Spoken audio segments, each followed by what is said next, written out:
So today in our writing workshop lesson, first I want to talk about what I've been seeing in your writing and how proud I am because you're doing an amazing job and you're really writing about some really interesting topics.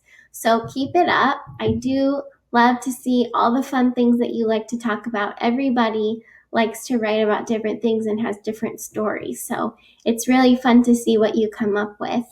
And the other day, I was looking at some writing and I was really enjoying it. I was looking at the picture, and the picture had a lot of details. I was really getting a lot of story just from looking at the picture.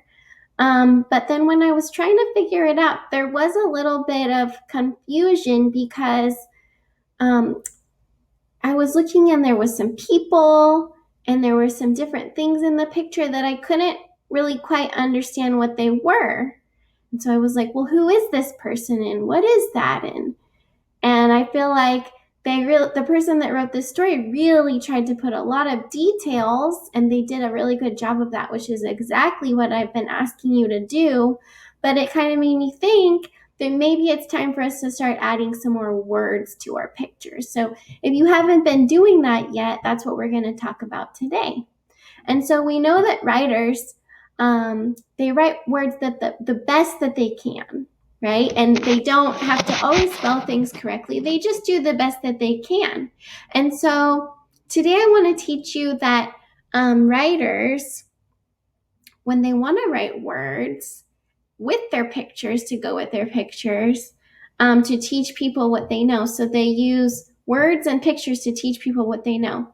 So writers write words by saying the word really slowly and then writing down the first sound that they hear. So have you ever tried to stretch out a rubber band as far as you can? I have one right here. So you can see that's how big it is if I'm not even stretching it, right? And if I really stretch it, it can actually get really far, stretching it out. And that's what I want you to do with your words. So if there's a word that you want to write on your page, you can stretch it out like a rubber band and try to hear all the sounds in the word. And at first, maybe you just hear the first sound in the word and you write the letter for that sound. And so for that word, you just have one letter, and that's great. And the more that we practice writing, maybe you'll hear more sounds as you practice stretching out the words. You'll hear more and more sounds, and you'll know which letters make those sounds and how to write those letters.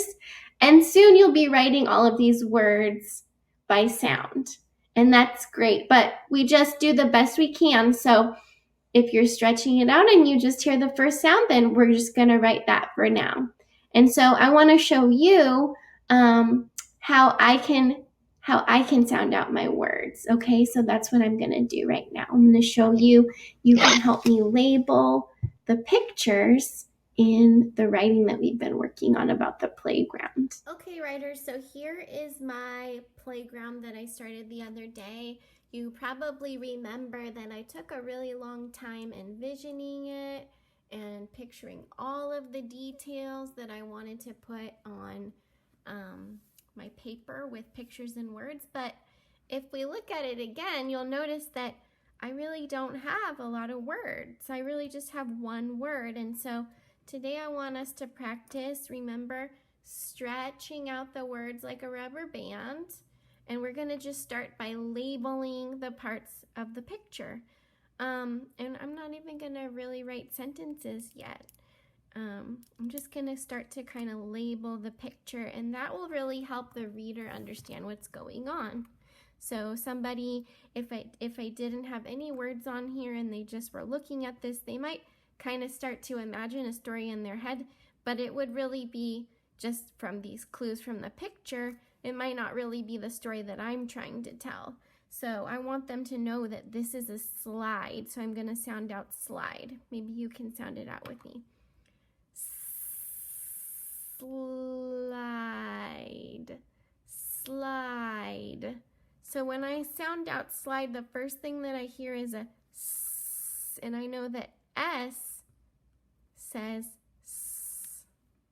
And then I hear sl, slide, I hear an L, an O, that's an L.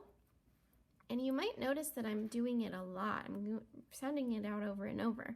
Slide, slide, I hear a D at the end. And so I had to sound that word out 3 or 4 times just to write that. And so you might want to do that too. You might not just sound it out once. You might need to sound it out a few times really slowly to start to hear more of the sounds. Okay, let's look over here. I have monkey bars. Monkey. I hear M. Monkey. Key. I hear a k. Monkey. I hear E at the end. Monkey bar. Bar. Monkey bar. Okay. Here, let's do the tan bark. Tan. I hear an A.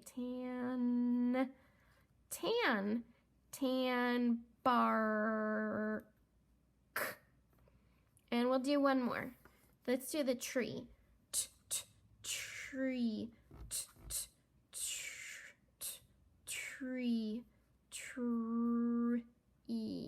Tree. Okay, there we go. Already, I think it's starting to make more sense. So you might want to add that in your writing today and try to label parts of your picture. Okay, so writers, now it's your turn to try. And I know that you're going to use everything that you've learned so far in Writing Workshop, not just from today, but from all of our writing lessons. And so give me a thumbs up if you're going to go and start your writing and you're going to really picture everything that you want to say and draw and write.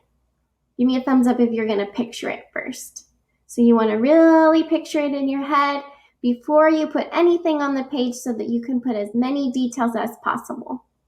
Okay, and then I know that you're also today going to stretch out your words, remember, like a rubber band, and stretch them out and try to hear as many sounds as you can, and just write the sounds that you hear. Remember, you don't have to write the word perfectly, you don't have to spell it perfectly or get all of the sounds yet. Writers just write words the best that they can. So give me a thumbs up if you're going to do that today. And I hope that you also reread and see if you can add anything. So don't just do a real quick and then say, I'm done, because remember, when we're done, we've just begun. So see if after you've envisioned it and you've done lots of details and you stretched out the words and labeled your picture, give me a thumbs up if you're going to label your pictures. Then you can go back and reread it and see if you can add anything or change anything. Okay? Good job. Keep it up.